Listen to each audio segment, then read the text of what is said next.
1992 வருஷத்தில் நான் உலக பிரகாரமான ஒரு மனிதனாக இருந்தபோது எனக்கு எம்ஜிஆர்னால் ரொம்ப பிடிக்கும்.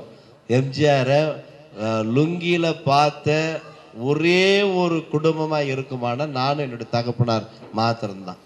எம்ஜிஆரே எங்களை பார்த்து சொல்லியிருக்கிறார், ராஜா என்னை லுங்கியில் பார்த்த ஒருத்தனாக இருந்தால் நீனு இல்லை உங்கள் அப்பா, அடுத்தது என் மனைவி ஜானகி. ஆமென், ஹல்லேலூயா. அப்படியாக இது வரைக்கும் யாரும் எம்ஜிஆர் லுங்கியில் ஒரு ஃபோட்டோ கூட நீங்கள் பார்த்துருக்க முடியாது.